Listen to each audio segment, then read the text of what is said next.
got skills. Yeah, no, right? Oh yeah, I recreate, I ain't stuck in the box. I rock orchestras, country, rap, and hard rock. When you see me play, it's gonna be a delight. XL got skills, right?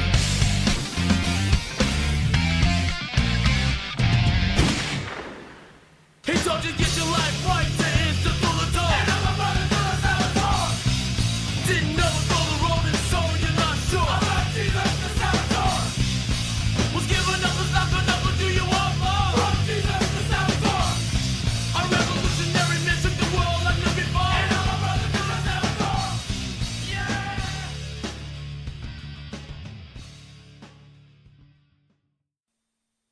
Hi, friends. Welcome to another episode of Area 312 Rock and Metal Vodcast. I'm one of your hosts, Kent, along with my special guest co-host today, Tim Ristow. Hey, Tim, how are you, buddy? Doing good. Thanks for having me again, Kent. Appreciate it. You bet, you bet. Friends, my buddy Rex is a little bit under the weather today. Today is February 15th, 2025, in the year of our Lord. My buddy Tim Ristow, he's pinch hitting today, guest hosting, and you know Tim, friends, from Tim Talks Christian Rock, as well as Creative Christians podcast. So thanks again, Tim, for joining in today, buddy. Absolutely. Love being here, Kent. Friends, and another friend of ours also kind of guest hosting today. He's been on before. He's a friend of Rex and mine. You might know him from being a co-author of 2001's Stryper biography, Loud and Clear. Dale Erickson, welcome back, buddy. It's good to see you again. Thank you. You guys. Yeah, it's always a pleasure, Dale, to talk to you, and thank you so much for being here. And friends, without further ado, for my money, he's the unsung hero of rock, rap, and metal, playing a myriad of instruments fluently. He's delivered arguably the first rap metal full album. I could maybe say rapcore in Christian music. He's yielded 4 albums total under his moniker, including a double album. And he's also released an album with Dale Thompson, the lead vocalist of Bride. It's called the Reconciled. And as well, he's performed on a host of other albums, lending his bass and guitar and vocal talents. Some of those albums include SFC's Phase 3 and Dynamic Twins' No Room to Breathe. Friends, that can only be one person, the one and only Todd XL Stevens. Welcome, Todd. It's good to have you, buddy. Thank you. Thank you very much. Honor to speak with you again, good sir. So, Todd, thank you for your time and for joining us today. And before we get into things happening now, I'd like to do just a little bit of recap. And so then we'll get into the present and then kind of look at some things along your journey too. So, Todd, here's a recap question for you. Did you grow up in a musical home, whether music coming out of the radio or maybe you had family members who performed music? Yes, I did. My family, I lived a family of 6. I was the youngest of the kids, siblings. And as everyone knows, I shouldn't say everyone knows, but at this point, I did have a stroke, and I couldn't speak with this year. I couldn't speak. So I had to learn how to pray, praise God, and learn how to, from a dictionary, words. So if I cover up, if I tumble over words, I'm sorry, but I'll do the best I can. But we did, from a family, we learned how to, of 6. My father sang, he played the sax, he played the piano. My mother, opera, she learned from opera voice. I would hear very much. My oldest sister wrote guitar and wrote her own music, and a beautiful voice. And I don't say these things just because it's my family. They were a whole family of prodigies, I guess, from they were young.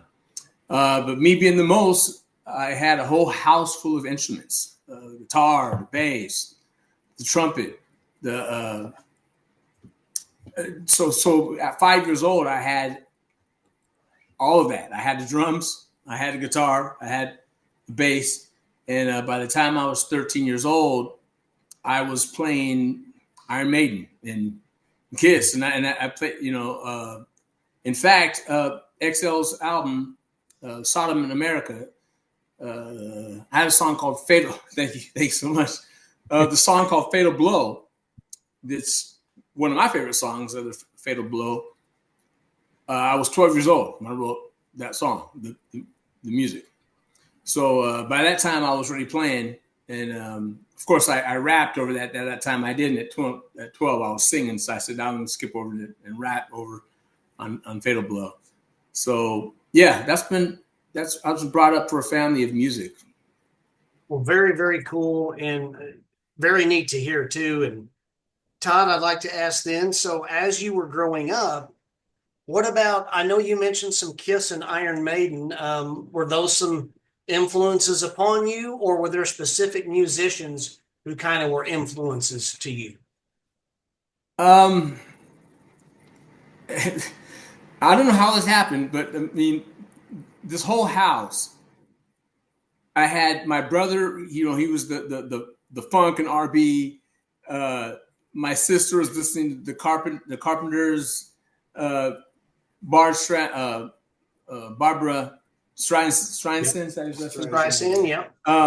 So my father, the Mock, that's his name, Hawkins, Walter Hawkins. Walter Hawkins. Gospel music. Mm-hmm. And then my oldest brother, his name is Anthony Stevens, my older, he liked rock, so he liked it. So I ended up the one that I wanted the most was hard rock. It had to be heavy rock as a kid. So, I'm listening to Thin Lizzy and Nazareth and Judas Priest. Those were my favorite bands. And of course, as a kid, Kiss was the best. They were the favorite band. And until after the 80s, I kind of lost when they lost their makeup.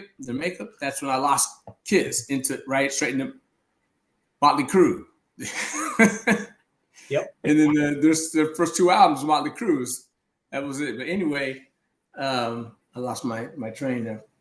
Sorry, I lose. No, here's the thing, Todd, and your story reads and sounds a lot like mine, except for I'm not a music prodigy. I'm just a fan of music. But what's funny? You were talking about in the 70s and stuff, and I certainly, Kiss was the first band that really got me into music, as well as the Beatles.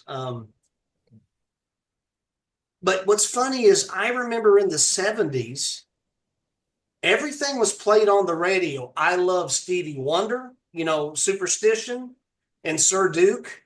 I loved Gordon Lightfoot, the wreck of the Edmund Fitzgerald, and Sundown. And I loved Firefall. You Are the Woman That I've Always Dreamed Of. And I loved Nazareth. I loved Thin Lizzy. I loved all of that stuff. It was all good music back in the 70s. Yes. Seemingly, it was just all good music. John Denver was good music. I mean, anyway, so I'm with you. I can relate. I can even relate all the way through Kiss. And when the makeup came off, the magic was kind of gone for me, but I digress. Todd, I understand that you had a wonderful time growing up with with your musical family. And I applaud you because I know that you play bass and guitar and fluidly and drums fluidly, and you sing wonderfully. Did you ever have to take any lessons, or is all of this just simply natural? No, and I actually, even for a while there, I was upset for my parents for a long time. Bless their heart, they've passed now. But I was in the 20s is when I started to realize I had about music. I had a love for music, and I wanted to be the best I could. So I learned how to play guitar, and I learned the piano. And probably 7 years, they didn't force me to take lessons. But now when I grow up, I'm like, why didn't you force me to take lessons? You know, so I could be playing. So I learned how to play the guitar wrong. I played everything incorrect. I didn't learn take my scales, and I went to college I went to Drake college.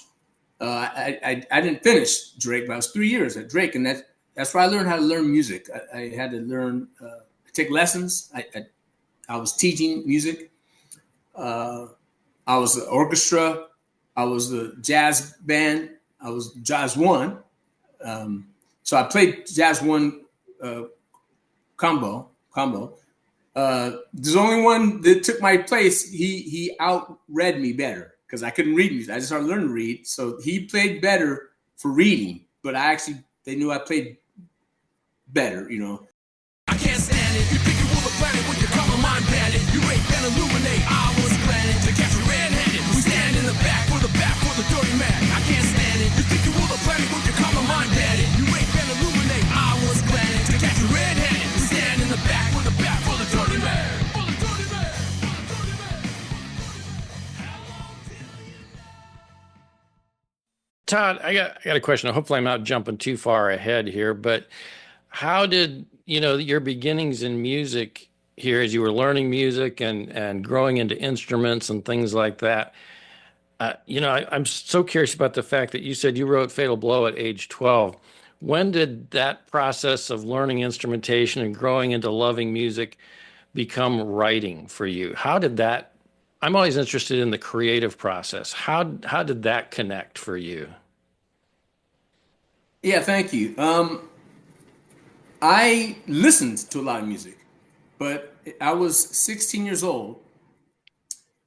Well, I'll even go back 14. One time I learned how to write some chords. And then at 16 is when I wrote my first song. And it was kind of more like, it's contemporary, because I was from a contemporary band. And we had a band called In His Will. So my oldest brother, Tony, my sister, and then my brother, Eric, who later on, he came around too. So it was a whole family kind of band. And the Bantams, the last one, Mike Bantam and Joe Bantam. And another guy named Charles Broadhead. Praise God. But we learned a band. And then when I started writing some songs was probably about 17 years old when I started to write. And I was in a band called... we're called Willing Vessel. And there's a guy out there named Bob Moon. Bob Moon used to play for Tooth and Nail. It was what's the word when they took the stuff up? Aeronation. Huh. He worked the guy behind the controls. Yeah, engineer. Thank you. Bob Mood and Doug Shumway, who was also part of XL DBD. He's on the picture of the album. It was Doug Shumway. And so I started writing songs. the so shit, the so should I say that?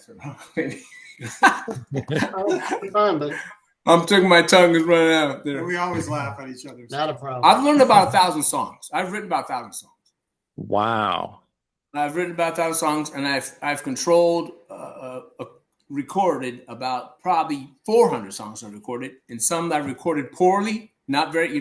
Sometimes I would record because I had to record stuff, but I didn't have any gear, so I'd get a 4-track, or I'd have the ghetto radios, back in the days.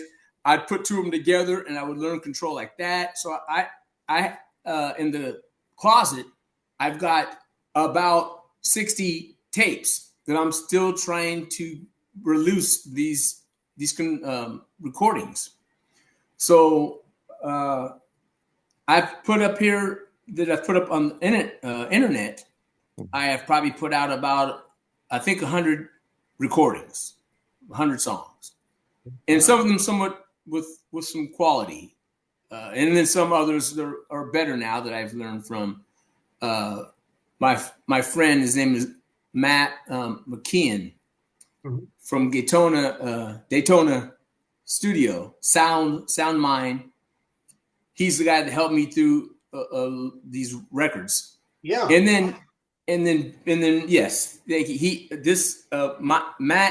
McKeon played all these 4 albums, and then Bill came through from Rocks, helped me to help putting these things out here. As far as, hey, thank you, thank you so much. And wherever I'm forgetting, just let me know, because I'm trying to right now. I'm remembering verses because I couldn't remember 2 sentences. I'm sure it's like forgetting stuff, but You know, Todd, you're doing wonderfully. And we're friends on Facebook, and I've been watching your journey, and I reached out to you, and I think you're doing a remarkable job. So please don't fret about anything.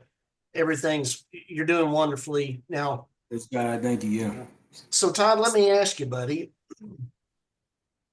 Not only are you a great musician, fluid and fluent in so many instruments, but you're also a wonderful lyricist. Your words, they're filled with virtue and truth, which is sometimes offensive. And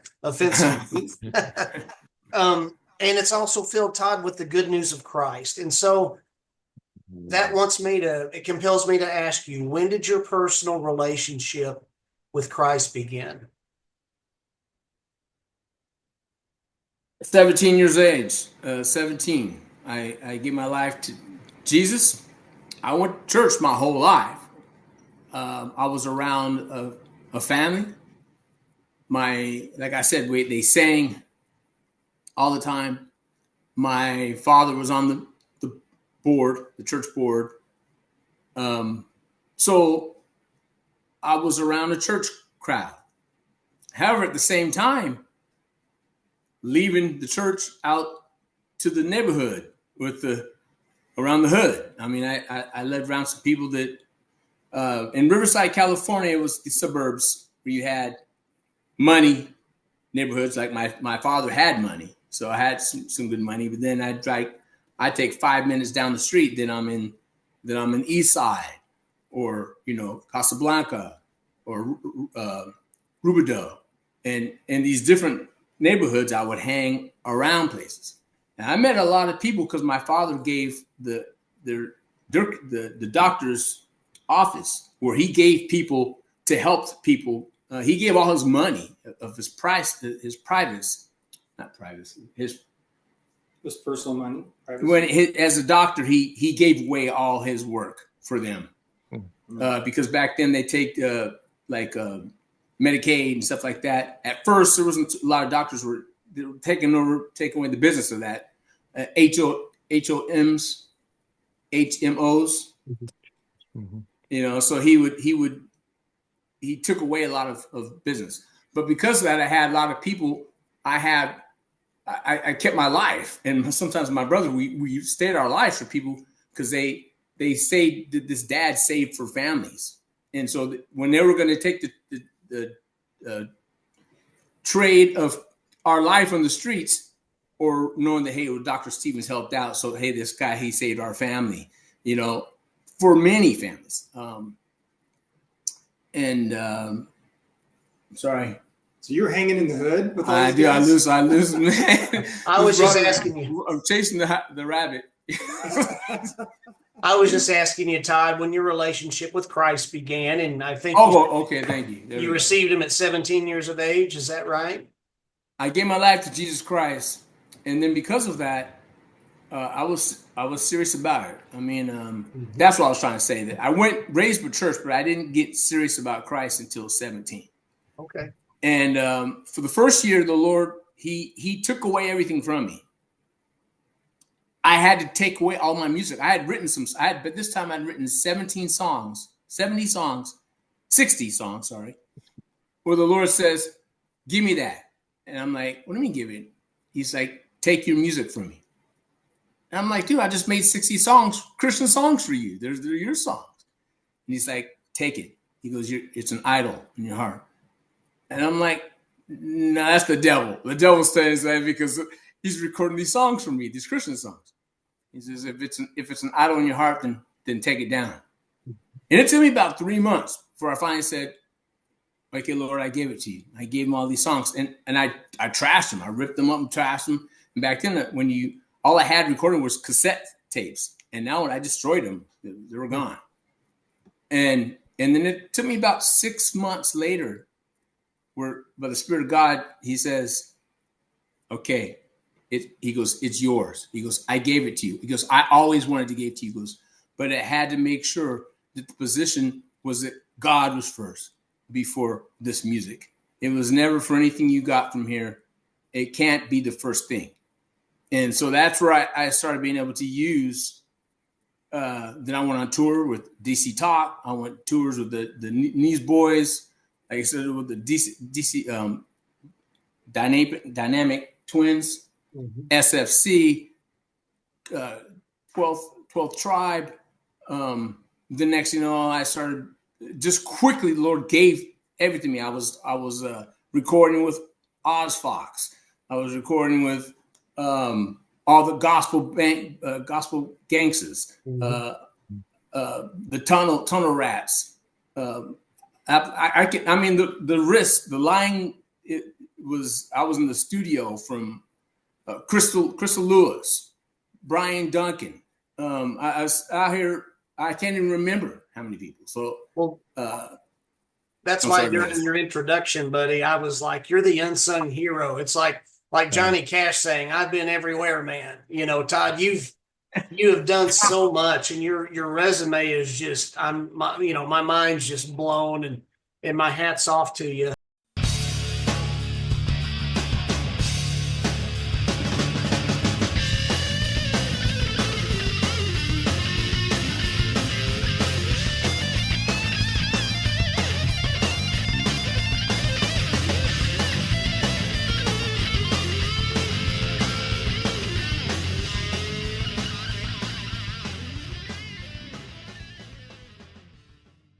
Todd, what I'd like to ask right now is exactly when did your stroke happen, and how soon had your ability to play and to talk again come back to you after you had your stroke? Yeah, I had a stroke because of this last year was the worst ever for me. So with this year, but even more so from April of 2022.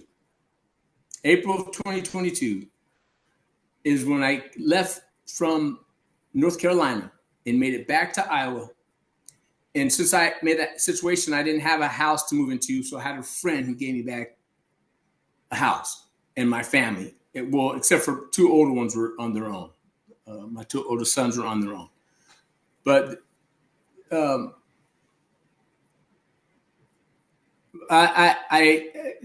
it's the perfect time to be doing this now, because at this point I was bitter, I was mad, I was cussing, I was drinking. If it was able, I had some drugs. I started partying way back like I did in the days, and I went way beyond backslid. I wasn't beyond backslid. I was a pastor. I had been at the church for 8 years, and those are the ones I had into the license.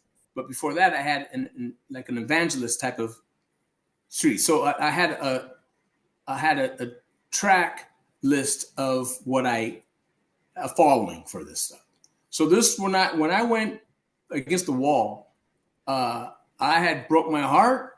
I felt the lady that I was in love with. I'm in love. I guess I could say I still am in love, but now I've learned to move on. But I came to a place where I fell in love with her even beyond God, because you can only you got to live your life for God. Like I said before, I had my recordings, but when it came from me taking a woman, she became an idol in my heart, and God too, you know. So you can't kind of have God and a woman is the God to you. It causes big problems. So me, I started drinking. I quit taking my medication. I didn't care about medication. I didn't care when people were trying to tell me, hey, brother, you shouldn't listen. I didn't give a blank because I didn't. I was broke. I had never been broke. And so I don't have any excuses.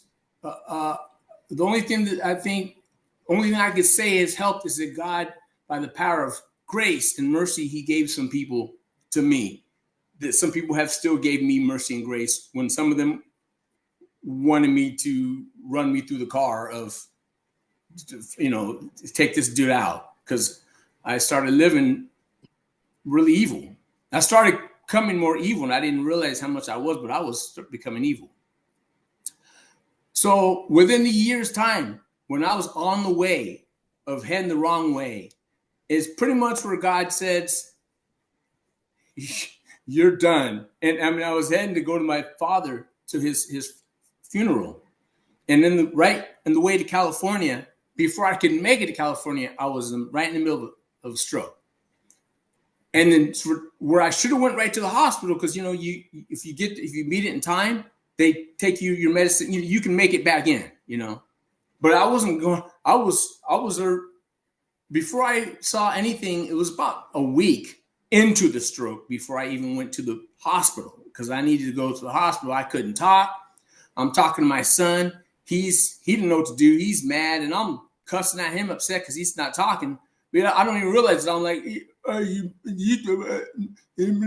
I'm like trying to talk to you about what you should be talking, and I can't even speak. Then I started realizing I couldn't walk very well. My fingers were, I couldn't play my guitar. It was, my hand was Paralyzed. Thank you. And then by the time I couldn't go see my father at the funeral where I was going to give the message for my father, and next now I'm hot, I'm mad because they're saying I got to stay in the hospital, and I'm trying to leave, I'm trying to walk, I'm running down the steps to get out here with my gown, trying to find some clothes. I ended up about 7 different times I had to run out from the police, from the ambulance, from the emergency ER. And then I'm trying to find a motel. And next thing you know, I'm getting strapped down again by the bed of the ambulance.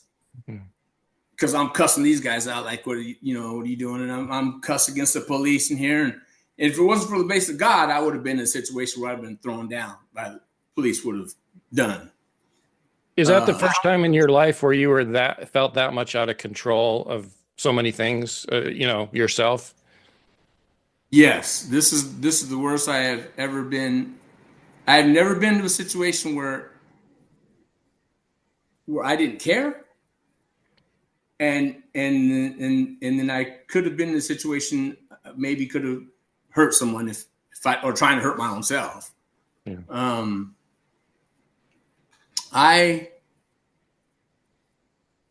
What did that feel like? I mean, what? I know you said you were angry. How were you dealing with that as that was happening, as that was unfolding? What were you thinking? I've never had that before. I've never hurt like this.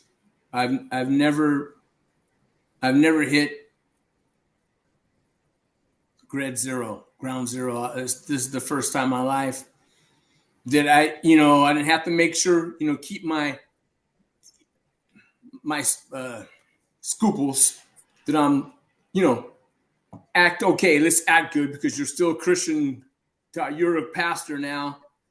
There was none of that. If I'm a pastor, there's none of this. What's right? There's no what's wrong. It's I don't give a, and now praise God I have grace where I don't using these other words.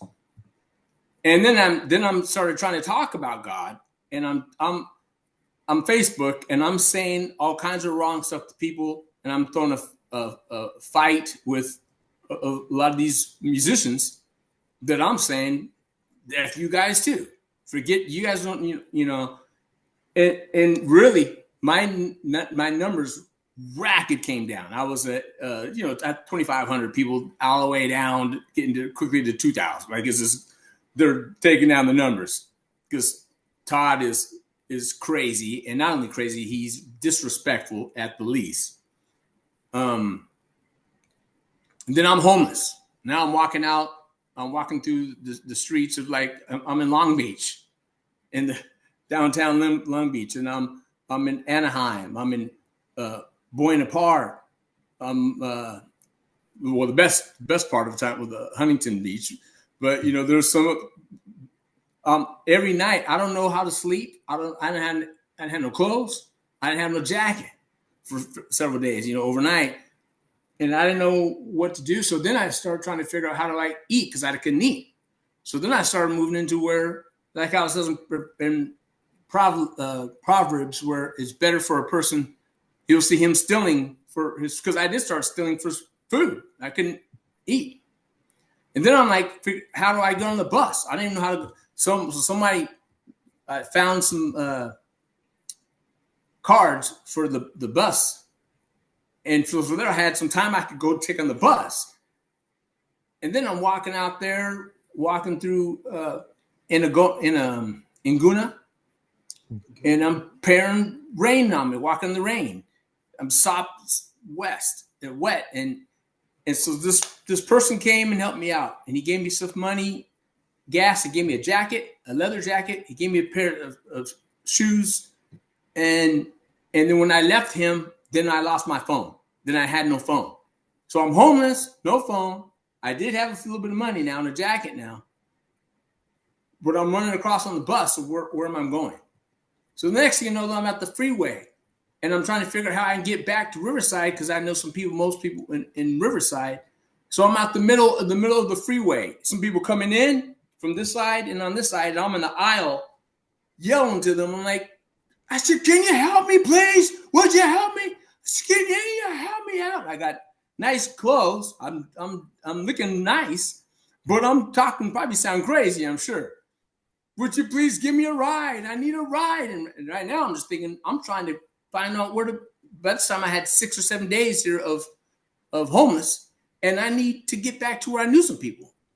But I'm sure I probably sound crazy because I'm from a stroke. I'm in the middle of a stroke. I can't eat, I can't talk. And then I'm looking up if there is God. I shouldn't say what I still believed in God, but I'm thinking that I must have given up. I must have been let go. Because I've never in this first time been hurt this long. And then from there, by the time I was able to even to make it from Riverside finally, and I had a friend, he's on this picture there of Doug Shumway. Doug Shumway is the best playing the bass on this album.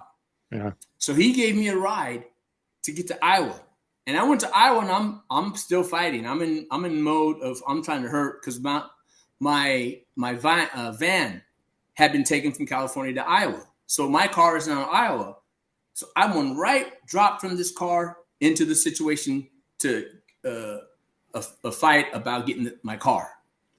So I got these people that had 5 cars, and I'm right there at their apartment, and I'm bleeding. I had been fighting, bleeding. I had needles all over the place from the hospital and all this stuff. So by the time I was telling this guy to come and help me out, and by the time I went to his apartment, I showed my jacket to show him, look at how bloody I am. I said, now give me my car. So within 1 hour. Now they hemmed me up. I got the handcuffs right straight to jail. From Iowa within an hour, I'm at jail. Doctor, please help me quick, 'cause I'm sick. Can you fix insanity? I'ma need therapy. Doctor, please help me quick, 'cause I'm sick. Need prescription remedy. I'ma need therapy.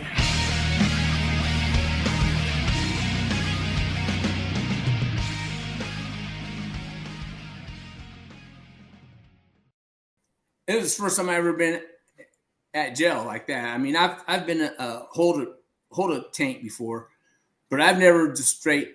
And they were not giving me how much time I had. I could have been up for 3 months or jail. So then I had 3 weeks that I was in the holding tank for 23-hour holdings. And I tell you, that'll drive a person crazy. I can't speak. I can't even read the Bible now. I'm starting to think maybe I should probably try to speak the Bible. Maybe I can get some hope from God that maybe he'll help me, maybe, you know. And so I'm holding up for 3 months at the holding tank.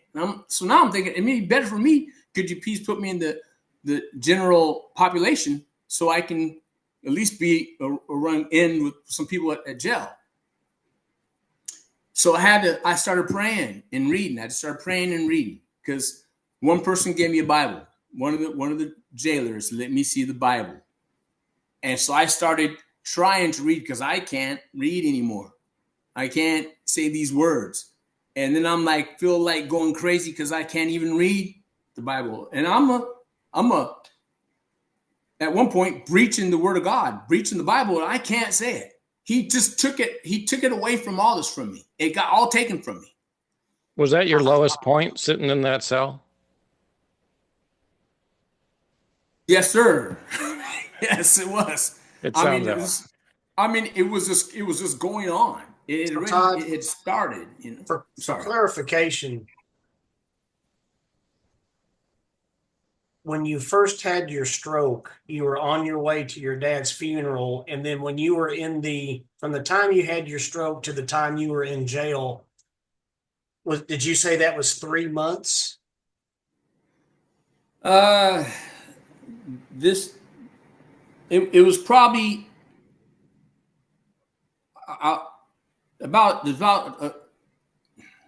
from the full time about 2 months. 2 months, okay. And then it went from that 2 months to the next 2 months.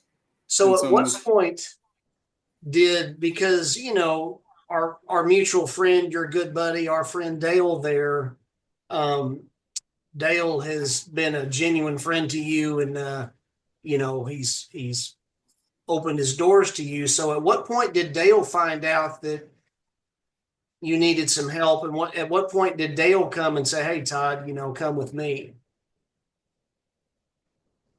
Well, first after jail was the nursing home. So I did another 2.5 months of nursing home. Okay. So this was 3 different gifts, if you will. But at this time, I had made it out of there to a friend that, you know, I'll keep them protect from the innocent. But I needed help. And I was now out of the nursing home, and I needed some help. And I had been talking with Dale. He got me actually being able to use a phone in jail. And it's because Dale found out that he connected to me at jail. So I started being able to use a phone to take some, have me converse. I sent you money for a phone card, yeah. Conversations. Yeah. Yeah. Dale helped me, man. Dale became my friend. He became a friend to me. I don't know. I was going to be heading out to the streets again. Although at this point now, I did started praying. I started asking God to help me. But I didn't have, and this, I don't hold anything against my family at all. For a while, though, I was very upset against them. But I don't feel that at all. It's God's love and grace. But I needed help. And I wasn't being able to go get help to my family, where once upon a time, I was around a lot of my family. I helped out a lot of my kids. I helped other people's kids. I helped the Stevens family.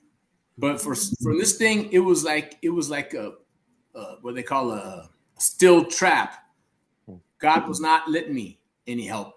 There was a reason for what he was doing. He was making me to have to I had to cry out to the God. No messing around.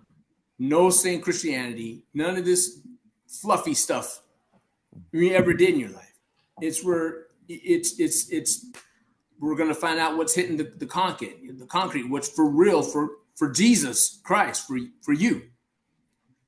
And so this is the first time in my life where I quit talking my mouth about people. I didn't sing about my songs. I didn't sing what I was writing. I didn't try to tell how many people I could write songs. I didn't try to tell them how good I was against this or how much talent I had. I was shutting my mouth. And then as I sat around with my mouth shut, I started realizing how God was talking to me. Keep your mouth shut and just let me talk to you. You were listening to him. Yeah. You speak of peace and uniformity. You're a bug betrayed. Step away from me. Liars, every last one. Murder is destroyed by the gun. You look but won't touch. And nobody seeks God to budge.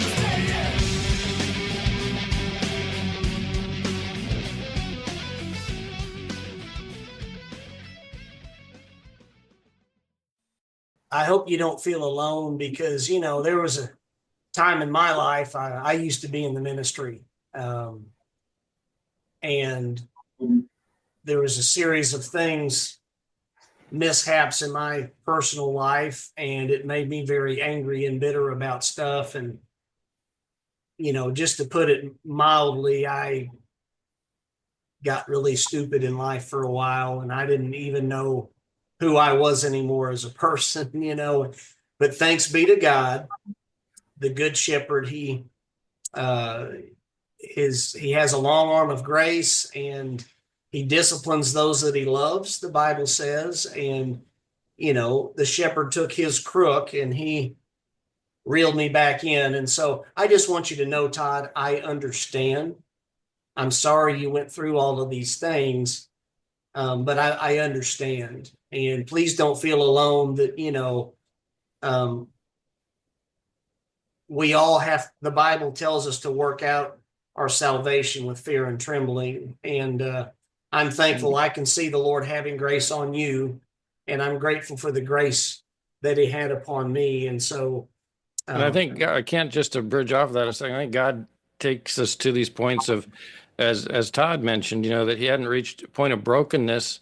And God sometimes takes our journeys to that point where we're broken. He allows us to go down these paths to kind of take us to the point of brokenness so that we can find him or rediscover him to the depth that maybe we hadn't before.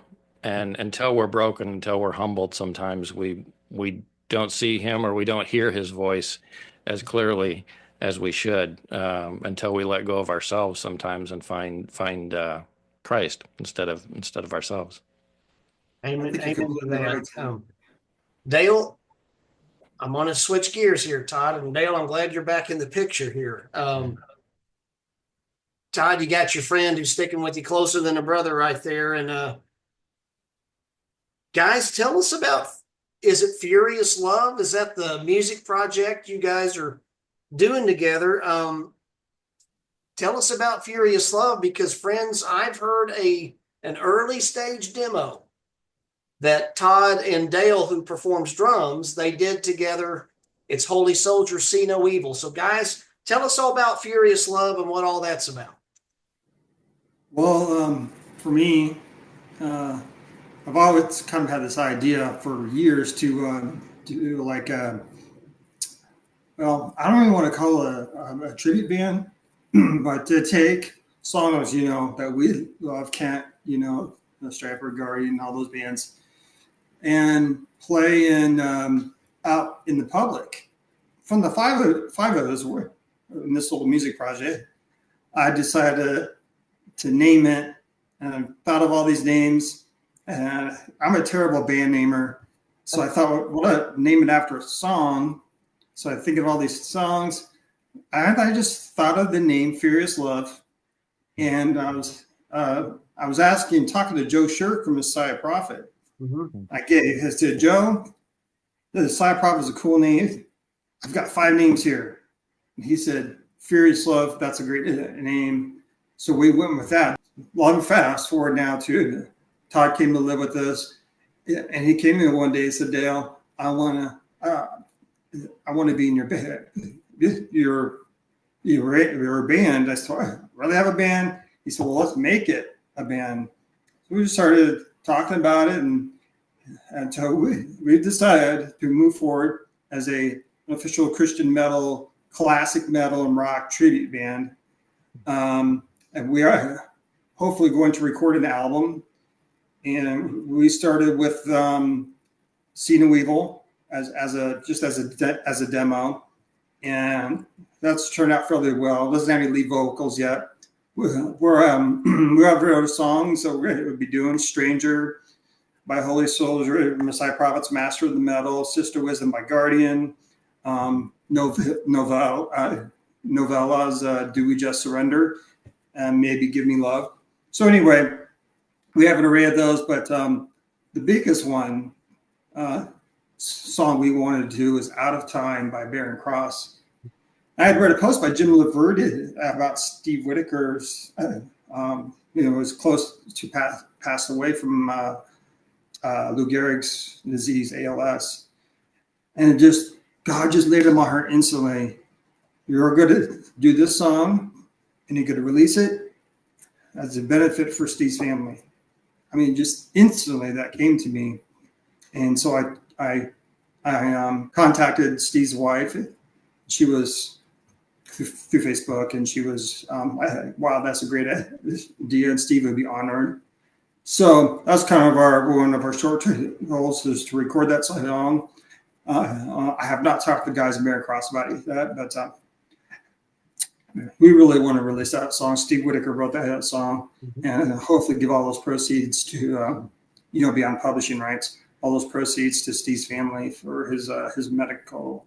He has a lot of medical needs right now. I think he has full-time care, from what I understand. So that's very, very expensive. So like to do anything we can to help him out. After that, yes, we would love to record an album, and hopefully we're going to seek a record deal for that album. So I just want to say, I've heard friends out there, I've heard their early demo of "See No Evil" by Holy Soldier, and it's Todd playing wonderfully, masterfully, the guitar like he does. Dale, you do a great job with the drums. Everything's in the pocket, and it does have some backing vocals on there. Todd and Dale, would you mind at the end of this interview, could I place a small clip of that for our friends to hear? Absolutely. Yeah. Okay. For sure. We need to go. Pick up your boots and run to the run. It's done. No, it's too late. You're going nowhere. You just vacillate. Whoa, you can beat off of my energy to make it to your own escape. You're going nowhere. You just vacillate.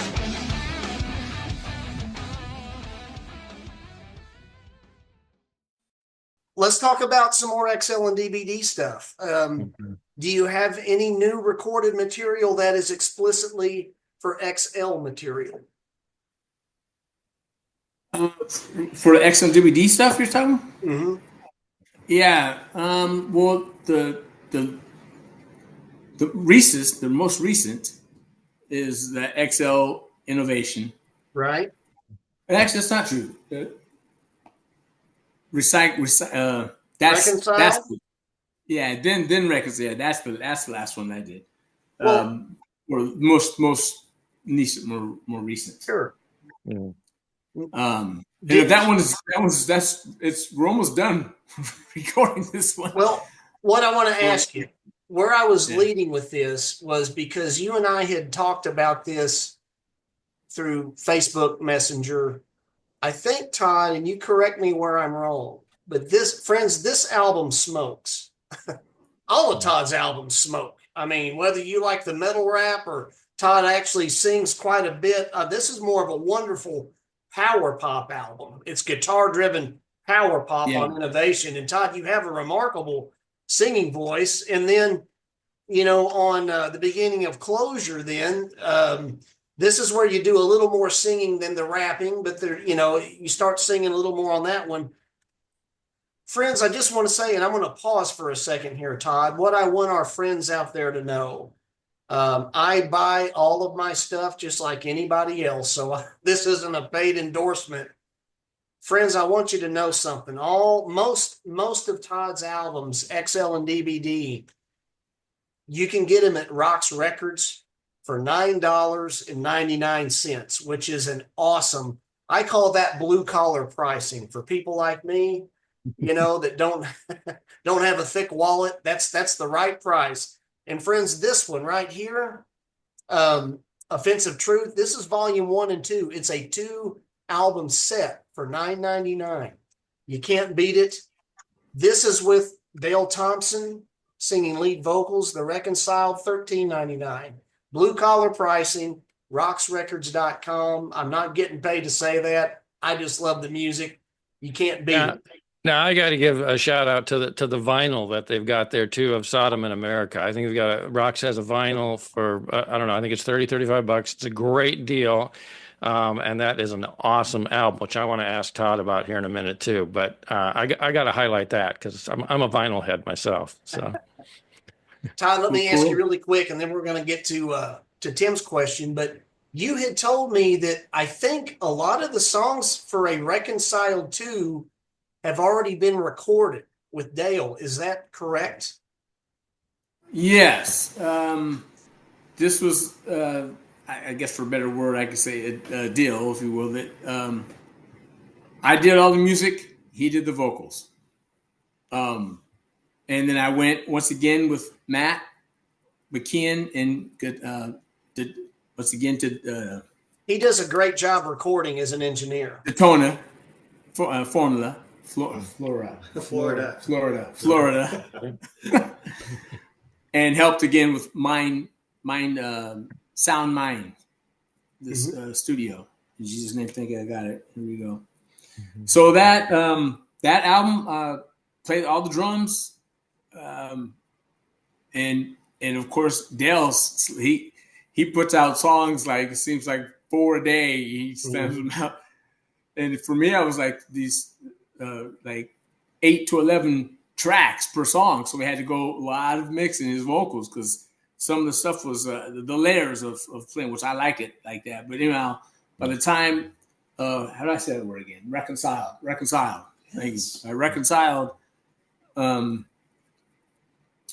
think we came we came 33 for the list of, so for us, we didn't tour. We just slapped the record out kind of and hit 33 spot for that many metal. So, but Todd, did you tell me that you all have already recorded a Reconciled 2 album? We're almost done.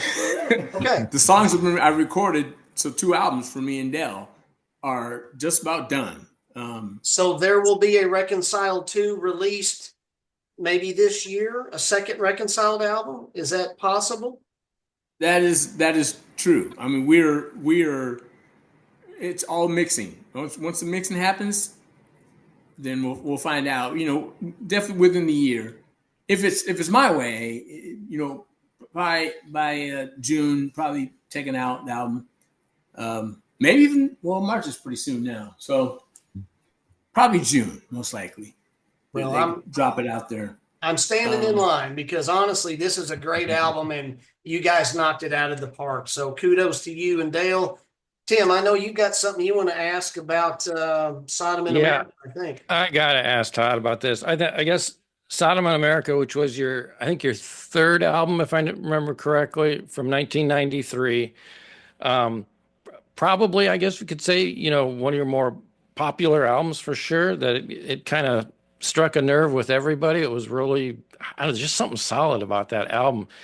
I just want to ask a couple questions here, but what was your creative process like in developing that album? Did you have ideas in mind? Did you have themes in mind before you started, writing and recording, or did it kind of develop as you entered into the process, or did that theme of Sodom and America? Was that something you had in mind ahead of time? That's one of my questions. Well, the process is, first of all, I'm a rocker. I like metal. Yeah. But I had a deal. I got signed to Brainstorm. Mm-hmm. But I had a deal for hip hop. I was rapping because I started rapping. Yeah. And so I was about to I was going to be produced by Chris Cooper, so SFC. Yeah. He was producing beats, working, and I was rapping. So I had 18 songs. And I had been messing around with the level, because of the metal. Metal, yeah. And I was hanging out with Gene Eugene. Yes. Late Gene The late Eugene. Gene Eugene. Awesome. And so we're getting ready. I mean, 2 weeks of going to the studio to put out this album.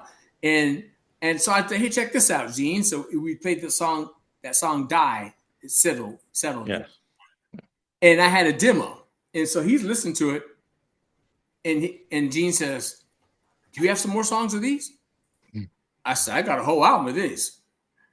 And he goes, let's do this. So I had put the whole album of 18 songs. It was like, okay, we'll do 12 more of these metal songs of South America. And I had these songs put together because I had just playing around with it. Kind of. But it was a done deal. It's like, okay, this is the album. So this is the first time where I had been listening to rap and metal at the same time, because I was thinking this is something should happen. Because of course we had played along for years now of, together, Run DMC and Aerosmith, So Right. it's like a rock band with a rap kind of thing. But nobody had ever put out a band where it was a metal band with a rapper up front, And so for me, the album came out in Epic. And I tell you what, I was so upset because I was in the studio and mine had already dropped down from Epic and it was Raid Against the Machine. And I'm like, oh man, this happened right there. So the same album, I came out from Epic, and as well as Rage Against the Machine came out from Epic. Yeah. But this was not owned by Epic. It was from Brainstorm and Words. But they gave us a side deal of what the hell we're called distribution. Yeah. So that's what they stamped Epic in there as well, which it wasn't no slack to learn like, hey, wow, I made Epic from. So that's how that album came out. And then for me, then I was like, we started playing, and Gene was hanging out, and people were coming and hanging out. So here's Jimmy Brown. He throws up he hooks up his guitar, his stuff, his gear is how I started playing his guitar. And then the drummers from the Violet Burning. Yeah. So their drummer, I can't remember the drummer's name. I'm so sorry, but his drum set sets up. So I'm playing his drums. I'm playing Jimmy's guitar. And then people were hanging out and Crucified. Everyone's showing up. They're at the studio. I'm like, hey, you want to play on yours? You want to play a guitar solo? Hey, you want to put the vocals? So we're hanging out. I got all the rappers from the Dynamic Twins, the Cunnell Rats, SFC. I got Poetic Lee from I can't remember the dude from EDL, the EDL. Everyday Life. He's up in the vocals. Yeah. And you had the Crucified, Mark Solomon and Greg Menier. Mark Solomon, yeah. So it was like an all-star kind of album because it's the all-stars around with the rhythmic section because I played the drums, bass, and guitar, and then adding other sections in there. I love the feel of that album. One of the best albums. One of the best albums of all times in that year, 93, because it wasn't like an album that there wasn't the whole metal. Not saying so much, but like a lot of metals are like, oh, that's the band that sounds like them. Oh, they sound like them. Oh, they sound like them.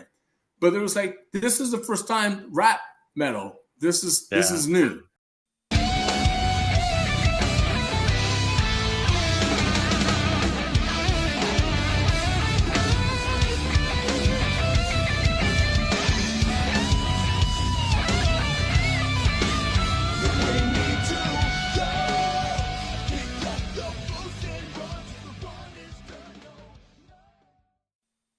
Everyday Life seems to kind of get the kudos for their 1996 album Disgruntled, and that's labeled as rapcore. But is this not? This came out a full 3 years, and I'm not dissing Everyday Life at all, but I'm saying I know this came out in '93. I know this is metal and rap. It's metal and thrash. Is this not considered rapcore? Is what I'm asking. No, they hadn't. They weren't called rapcore before. Right. Well, rather, I'm sorry, after. Right. Rapcore wasn't invented yet, but could this not be construed as one of the very first rapcore albums? Yes. Okay. That's all I'm saying, because I've seen people giving Everyday Life the kudos in the Christian market, and I give them kudos for that great album, Disgruntled. But I'm thinking in my little bald head, it's like, but I remember 3 years before popping this thing in, going down the road and having a party. And this is where it was at, man. I just wanted to say that. So yeah. Hey, Todd, so tell me a little bit about, because you mentioned Gene Eugene, of course, and, you know, as a producer, what was that like? What was that collaboration like between you and him? And then, of course, bringing, you know, Jimmy Brown playing and stuff. What was that kind of, you mentioned it was this all-stars kind of feel, but what were you feeling back then? What were kind of the creativity just cut loose at that point for you? I mean, it's one of the coolest things could ever happen that you could ever, you know, of a dream, if you will. Mm. You know, like I said, I had been hanging out for 3 years. I hang around the whole hip hop scene. Yeah. You know, I was on tour for DC Talk and rapping. I was rapping, you know, and I played rock and all, but I was kind of looked like I made it into this as a rapper. Right. And then it was like, I wasn't really being anymore. They didn't necessarily want to see you as a rapper. It's like, because now I'm playing rap. I lost some this circle of the hip hop circle, because they didn't know what to do with this metal thing. It's like, what do they do with this? But then I started having friends who started coming around. I started actually and got invited from the metal circle too. So I'm hanging around these guys that are hanging around. This guy's cleanly playing metal. I'm playing metal, but it's rap. It was kind of awesome. A phenomenon, if you will. Yeah. Right. But you know, and now these days, as I continued on to learning more people of a following of metal people, mm-hmm.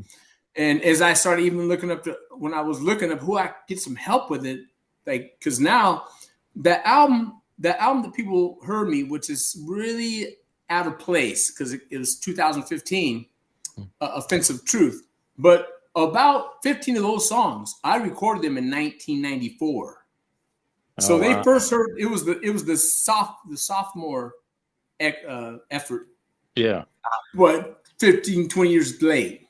Mm-hmm. But that's the stuff by the time the second album of Sodom America was when they were coming out with those songs. Yeah. By then you've had 100 more rap groups or rapcore groups. So it's I just did it because I could, not because I was trying to say, oh, you're still rapping and rap. But the thing is, I wasn't trying to chase after nobody. I started in the early 90s, man. Right. So if I put another record out in 2015, it's because I put one out before a lot of people. I already did this. So it's not like, so if you start hearing this, they sound like POD. They sound like that. And I'm not trying to be, no, dude, this XL put out before you guys did. Yeah. That's just the truth. That's the truth. And not only was he saying he did it, said he put out one of the of time tested. This album is still rocking. 30 years later, these guys are rocking and rapping. So I don't know. I'm still thinking about putting out another album for XL DBD. I'm like calling it quits here. Yeah. Well, I love Sodom and America. It's a great album. I love songs like Kiss of Chaos, Brink of Insanity is one of my favorites. My So-Called Friend Death. I love all those. Sometime it'd be fun to just talk with you about how you came up with, you know, the ideas and themes for each of those songs. But I love the 90s rap, you know, feel of so many of those tunes. Brink of Insanity, I think, is one of my favorites on there. But Yeah. I love that album. Just a great album. I just have to give kudos to you for that because, yeah, it's you know, now looking back, especially, it's just so inventive. It's creative, great sound, and love the writing on it, from your lyrical writing to the way the music developed between, like you said, kind of this all-star cast with your talent driving it is just a phenomenal album. Love it a lot. Right. I would agree about Kiss of Chaos. Who wrote the lyrics for Kiss of Chaos?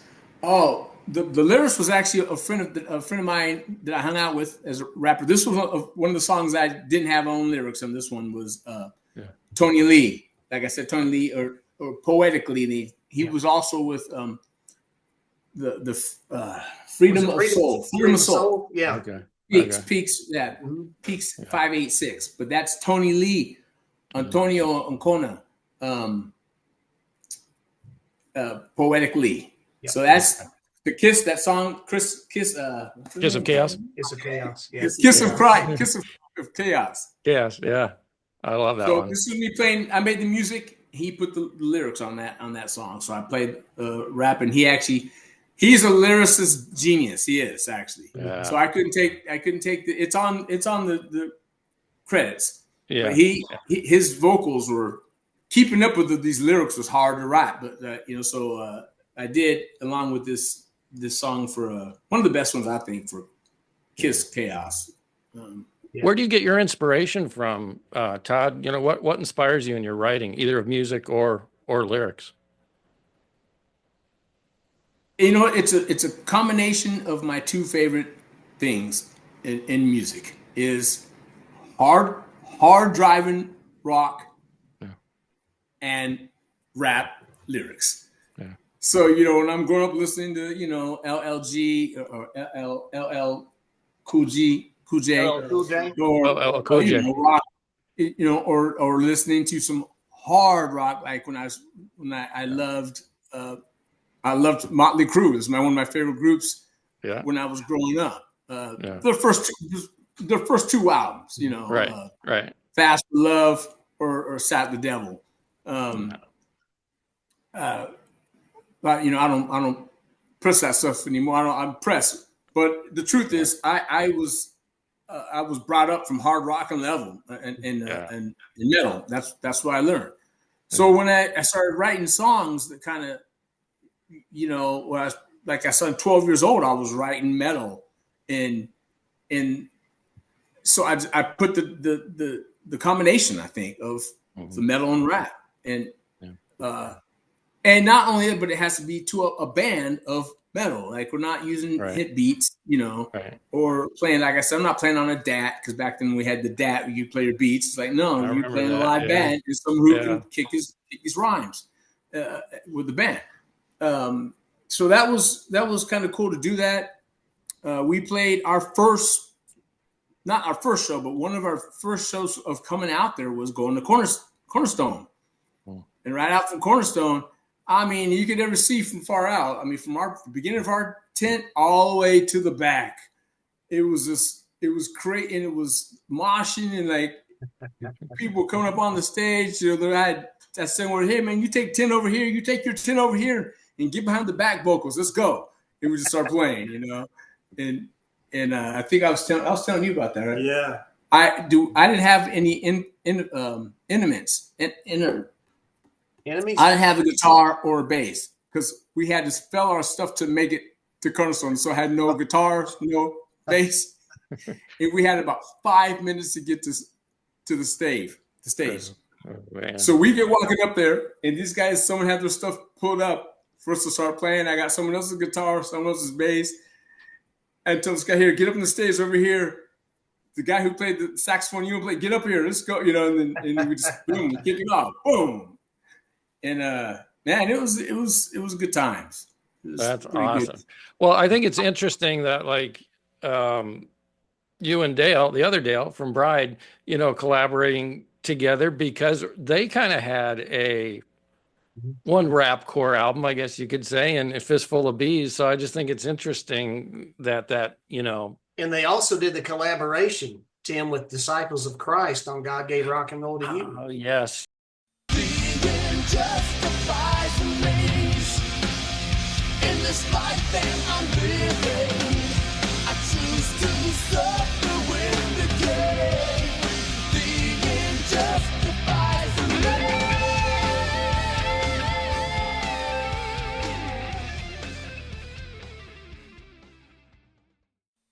Between 1993, Sodom in America, and then Offensive Truth, Volumes 1 and 2, Todd, there was a 26-year gap.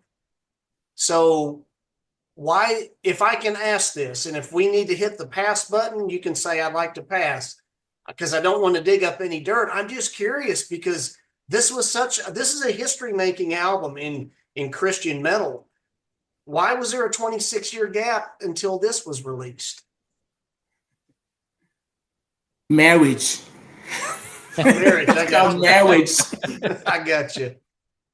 Understood. Yeah, I wanted to. I had a music career, and I loved women more than. Go back. If I could have known, coulda, shoulda, woulda, I would have been out playing a music career before waiting to get a kid and stuff. Sure. After, because I started right out from the nowhere. And so I had a girlfriend, and I went out to go to some shows before I was even married. And I got married just a few months past the concert for Cornerstone. And we had problems right from the get-go. It was and that is what it is, because it took 30 years. So, but I started finally getting to where I'm putting out some of my music. I've had my music, and that's still in my heart. It's like these are my music. It's my stuff. It's kind of my baby. But I guess I could have moved on to try to be, the reason why the XL beginning of Closure. Mm-hmm. That's why I started putting out some more heavy metal, growling and stuff, like trying to be what I could be up with the times. But the album before that, the album A Fistful Truth, mm-hmm. Those albums is that huge time lapse. Mm-hmm. So for people, it's just more of a thing of like some people from XL doing some of my music. And they liked it. It was some good stuff, but it wasn't a new movement for of rap core. In fact, they moved past that to like now just more of the heavier growling kind of a thing going on. But for example, like POD. POD, those guys stayed. They stayed through the whole thing, because they came out in 1994. I came out in 1993. POD came out. But POD made it. They made it the whole time. Those guys are also, they made it. And Sonny, well, I finally met Sonny, but Sonny, he's what they call it, proved and tried. This guy, he's one of my favorite. Is POD and Sonny, but right now he can still old school. He can go back to old school 20 years, say, kicking the rhymes with the hard rock, and this is stuff from way back in the days. So he can go do it whenever he wants. It's not like I got to go back and try to show you here's the new sound. No, I'll go right back to you to 20 minutes to do drops a Rick beat with the rapping, And Sonny's going to do that, and for all of those guys, for all of POD, for Pay on Death, Payable on Death. Well, Todd, just keep on doing what you're doing as the Lord leads you, because whether you're doing music that you're rapping to or whether you're singing, because I I don't know how to say this right, but you rap wonderfully. It's totally awesome, and you have a wonderful singing voice too. And I also love innovation. You know, it's a little different flavor because this is guitar driven power pop. But man, Todd, you can write a hook. The Lord has blessed you immensely with so many gifts, and so just keep doing what you're doing as the Lord leads. Some things you'll never ever know. Dig deep for answers down below. But some things you'll never ever know. No, no. Some things you'll never ever know. Some things we'll never ever show. Dig deep for answers down below. I want to make mention while I still have a little bit of time here. My last question for you, I'd like to make mention, as we alluded to earlier, some of the friends on your albums have been guest musicians: Jimmy P. Brown, the second, and Michael Phillips of Deliverance, Mark Solomon, Greg Manier, and Jim Chaffin of The Crucified, Jesse Sprinkle of Poor Old Lou, and Demon Hunter has performed on your albums, as well as Rex Carroll of White Cross and Sir Oz Fox from Stryper. And, you know, Todd, as well, not only have you had friends perform on your albums, but you've also performed on some great albums, and I'm going to hold these two up. This is Phase 3 by SFC, and this is No Room to Breathe by Dynamic Twins. And what I want to make mention about this, you know, Todd, you played bass on Phase 3 by SFC, and your vocals, lead guitar, bass, and drums were on No Room to Breathe by Dynamic Twins. Now, True Tunes magazine praised this album as a landmark in the Christian rap industry for its live instrumentation over programmed samples. And Todd, I'm making mention of this because you largely perform so many instruments and things on this album, this live instrumentation that's being praised. So being as you performed all over this album, what are your thoughts and recollections about helping to bring No Room to Breathe to fruition? Yeah, that album, that album and the album before as well, Word of the Wise. I played bass, drums, guitar, crossed through the whole album. Probably half of the album I'm on it. Singing background vocal singing for them as well, and rapping. And then the next album, like you said, Room for Breathe. No Room to Breathe. Their album that blew up big numbers. I don't know how many they had. They had a lot of from YouTube, a lot of numbers, you know. But I played on this one. I played the drums, and then they would sample the drums. I played the guitar. I played the bass. I was singing on it, and so that whole song. What is that song called? Oh, Get Up, Get Down. Get Up, Get Down. Get down. Yeah. Get up. Yeah. So over that one, and they put so much on this particular song. They put the name of their featured dynamic in. But then there's other stuff where I just play bass lines and guitar. Not as much being like a featured position. But yeah. So for those guys, them, and then I did the same thing with SFC for the third album, where I was on all over that whole album. This one. But I'd be with them, playing with these guys as well. But mostly that album, and then I played on them for Freedom of Soul. And now I didn't at that time the gospel gangsters. Then Hester was out there. Was a chill. Was playing with the mic drop. So the gospel gangsters came out and Solo, the coach, he just barely lost. I mean, he gave his life, or he died. Praise God. R.I.P. And but he just barely made it to be out there playing up front. And then we came. Then late after was SFC QP Quincy Parks. He was hanging out with me and Dale. Yeah. And I think just a couple months later, then he passed on. But anyhow, I could be chasing rabbits. I'm sorry. No, I just wanted to make mention of that because the live instrumentation was praised, and I knew specifically by True Tunes it was that album by Dynamic Twin. So I just wanted to give you props for that because I knew you were the guy behind most of that. So go ahead, Tim. I'm sorry. Oh, no, you're fine.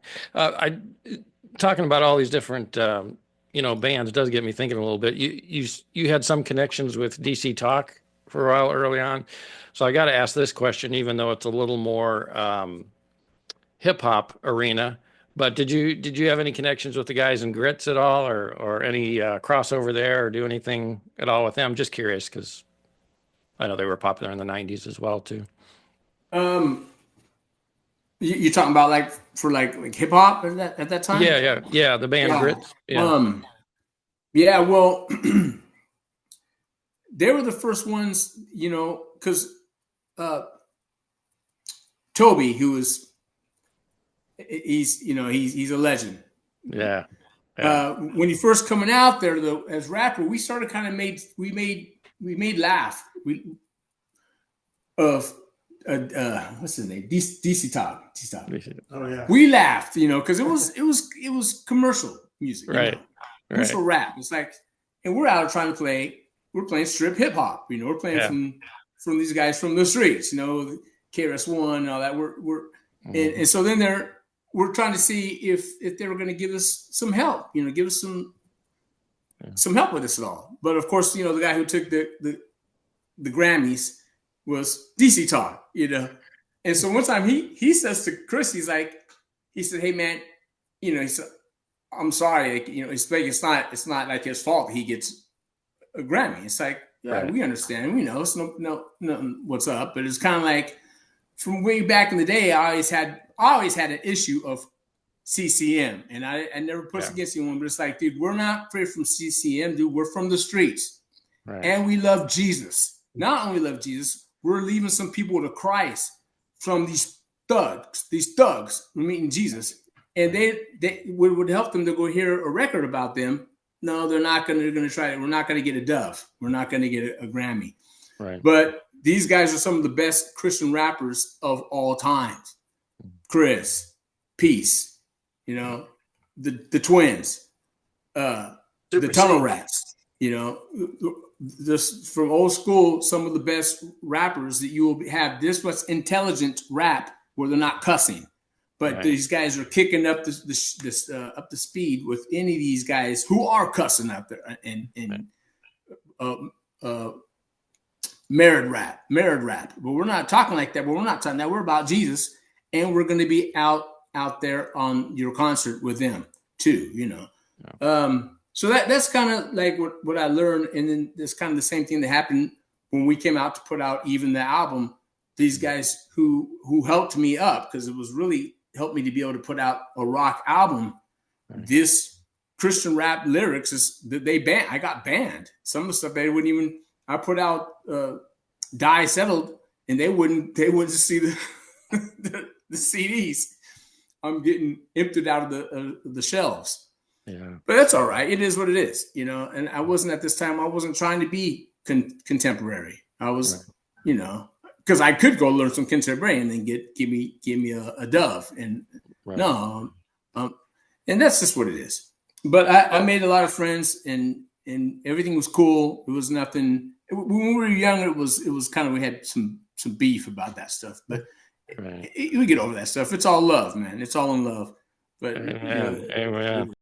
I don't know your name, but I want to see a girl like you. Break off the chains and be new, yeah. And if I can make you feel the way I am, you'll never be the same again. Oh, no. Well, what ultimately did you want to achieve with your music as you look back? Looking back, Yeah, or even today. I mean, what ultimately do you want, what impact do you want your music to have on people? man, we need the love of Christ. We need to help each other, and so it's kind of it's tough when you have this group comes from their in America, the culture here, and then they have their culture here, and they have their culture here, and it's like, is Jesus divided? Is Jesus ever divided? Should we be divided? No, we shouldn't. That's my opinion. No, we shouldn't. We should all work together if we can. How a unit movement for Christ? He's the boss. None of us else. He's the boss. He calls the way it is. And so through time, as we get older, we start learning how the love of Christ comes in your life, of how when you're young, you have clicks and it's like this, or I'm upset about how come I'm not hearing this? How come you're not helping me out? Like, man, I'm supposed to sit down on the chair anyway. Sit down in your chair and wait till God says what. You don't worry about your turn. There's no your turn. Mm-hmm. It's when God says. When he says, then he'll sit up if he lets him sit up, then you sit up. Otherwise, sit down. And so it took me a long time of doing that, because I'm you're young and I want everyone to get my spot, man. When do I get my spot? Mm-hmm. You were never supposed to have a spot. But anyhow, that's a great answer. I love that. That's phenomenal. Christ unifies us, right? Christ is the unifying element. For our lives. Praise God. Yeah. I just want to mention something that is weighing on my heart that Todd is talking about. Him coming to live with us. We're not taking care of Todd. We're not. No, he's my best friend. He's my brother. He takes care of himself, but we spend a lot of time talking. We jam like 4 nights a week, have a little prayer together. We go to men's Bible study, go to church every Sunday together. And but you had mentioned, I think you had asked earlier, or someone had asked earlier about how he came to live with us, and he kind of told you a little bit.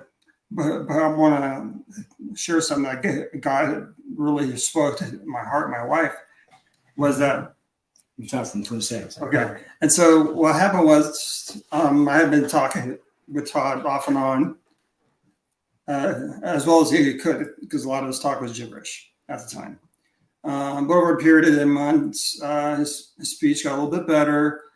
And then I talked to his brother and said, hey, I noticed Todd's out of the hospital now. So where's he at? And he was actually staying with someone that he knew. And this person that he knew, he kind of opened up his house to Todd, but with the understanding that Todd would go out and play music and make money and give this guy money. And I just feel that's terrible to do to someone, And so I talked to his brother. His brother said that this guy that Todd was staying with was dangerous. And we were driving home from church, and his brother said, if there's any place that he could stay, he has to get out of there. All of a sudden, 3 words came to me in my mind. Said, go get him. I stopped the car. My wife says, Dale, go get him. And it was just like, wow. So yeah, I went and got him, and then him being here, it just changed his life. And it's not because of me. It's just because he has the place to sit down and no pressure. Nobody liking him because he's a great musician. He's just here, and he's recovering from his stroke and doing such a great job. And speaking of stroke, I wanted to say to you is that you are a paramedic, correct, or a firefighter? I am a firefighter EMT. I'm not a paramedic. Okay, so you have a lot of perhaps some experience with people with stroke. Mm-hmm. And I've learned through talking with doctors and stuff is that during stroke can happen over weeks or even months.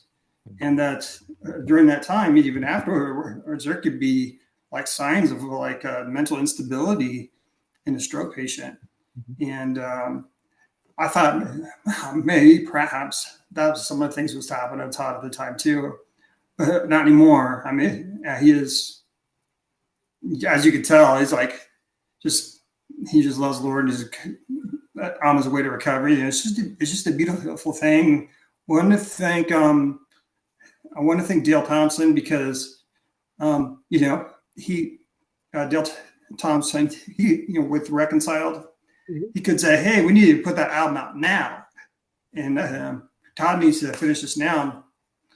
Dale's not been like that at all. He's been extremely patient. In fact, he said, dude, don't worry about it, brother. This is your reconciliation. This is your restoration. And whatever you can do in the timing is fine. So Dale's just been, just a great supporter of Todd, and I just want to say thanks to Dale.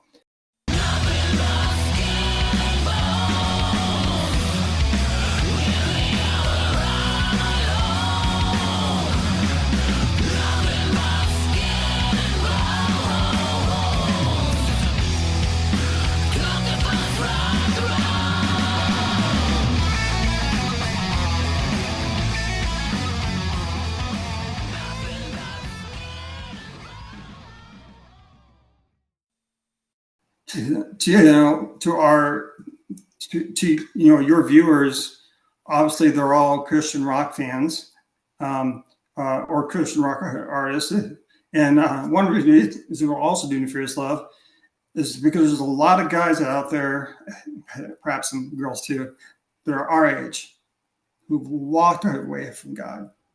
They've had problems with divorce. They've had problems with people in church, problems with their job, perhaps PTSD from the military service or from past trauma. I want to say God he is still God. He is still right there where you left him. And you can always walk back.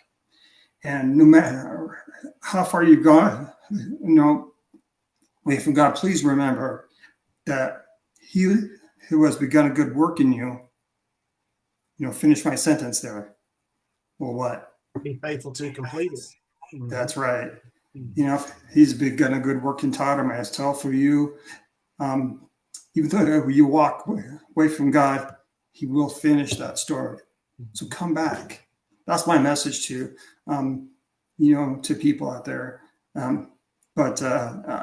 We want to also say that Furious Love is to play for fans and bring them back to Christ.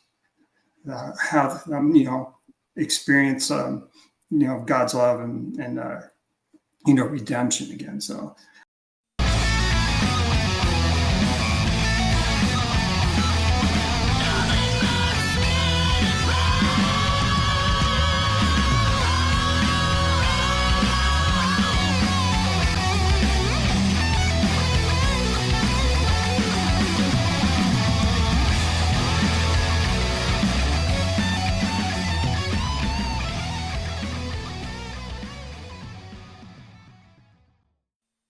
Todd, I'd like to ask you, first of all, I want to thank you because your music that the Lord has given you, as you are the vessel, and the music the Lord has blessed you with, and that you've been faithful to him as the vessel for, all of this stuff, it's blessed me throughout the years, and I just want to say thank you.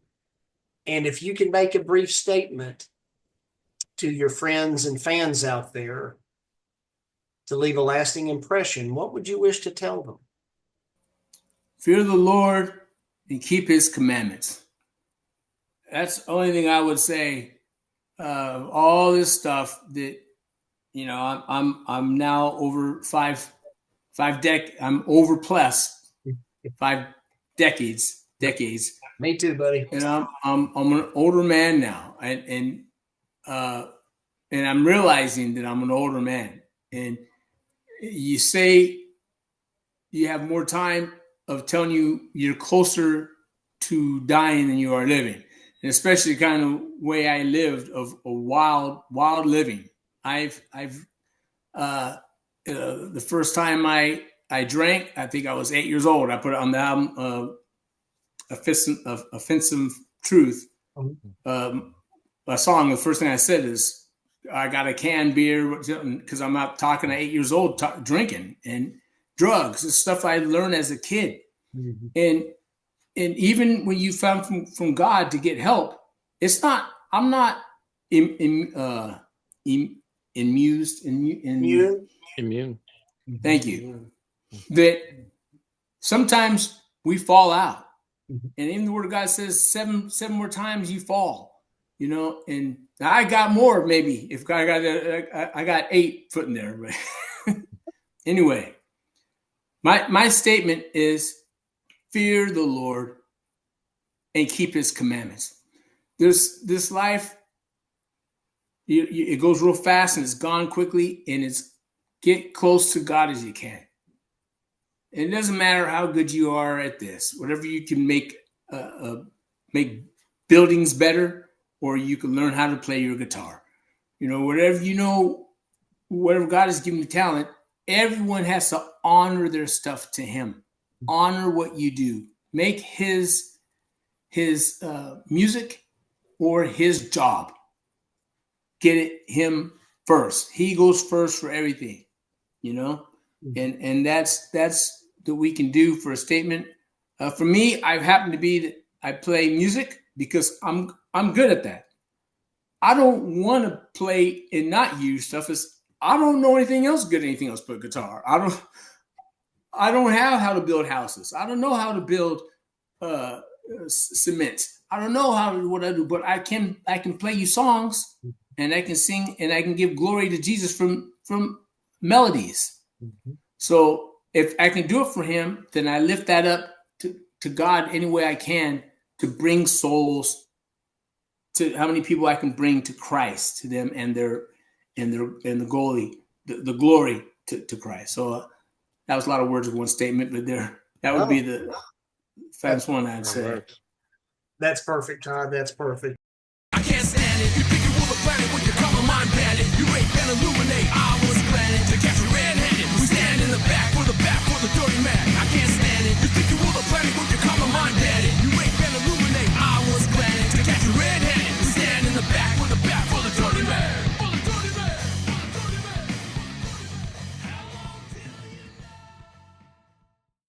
Again, thank you so much, and I thank you to Dale too for blessing us with your time today. Now, Todd and Dale, as you guys know, we always close out every episode. We call it a message from home, and it's taking a song or an album title or something from the artist, and we correlate some scripture with that. And you know, Todd, there's been a lot of talk about this album, and all of your albums are good. There's not an album that I love. Every album is the best way I know how to say it.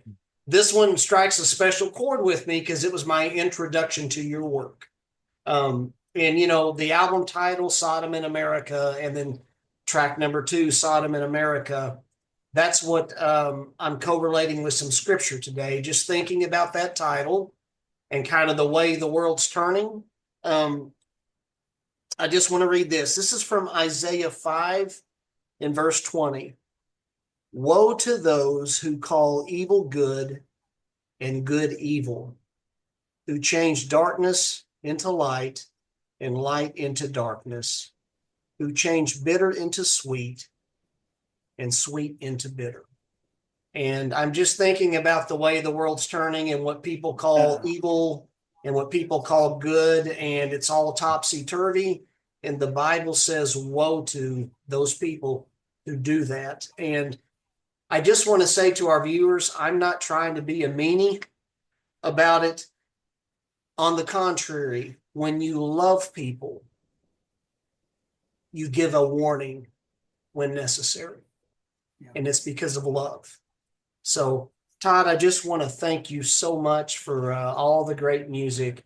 And Dale and Todd, I look more to Furious Love, because I'll play a clip at the end of this interview. So friends, check it out at the very end of this interview. You'll hear a clip. It's an early demo of See No Evil by Holy Soldier as performed by Todd and Dale. But Todd and Dale, thank you for your time. Tim, thank you for your time, buddy, for co-hosting. Yeah, it's been an honor to be here. Thank you guys, both Dale and Todd, and certainly you too, Kent. This has been a joy. It's down chat with y'all. Really appreciate it.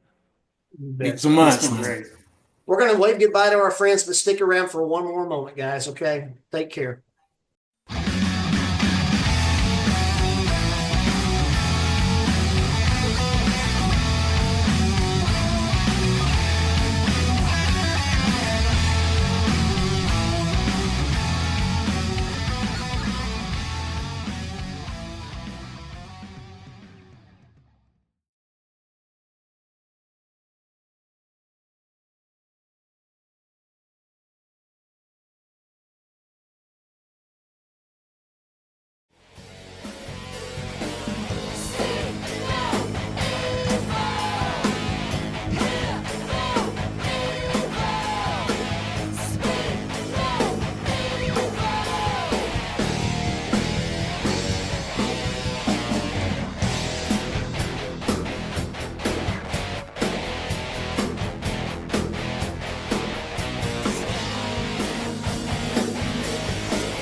Hi, friends.